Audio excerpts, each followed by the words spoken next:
Ay, man, gagawa po tayo ng madiskarteng luto. Diskarte-diskarting na lang po tayo dito sa ibang bansa. Kasi pag hindi tayo magdiskarte, patay ang bituka.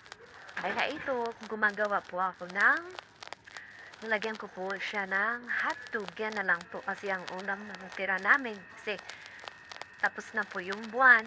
Pag patapos na po ang buwan, ubos na po talaga ang stock namin.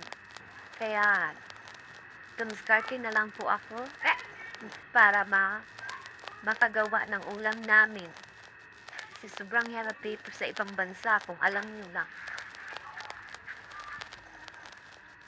Ito lang po yung ginawa na sobrang simple lang po. Yan lang po siya. Napakasimple lang po.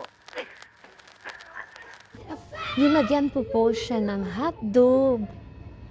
Pampalasa na lang po siya. Kasi wala po kami na manok, walang stock ng manok, at saka yung beef. Kaya ito na lang yung ginawa ko. Kahit papano, may partner na rin yung rice namin. That's all lang po. Thank you for watching. God bless us all. Mag-iingat po tayo kasi madami pong nangyayari sa kapaligiran.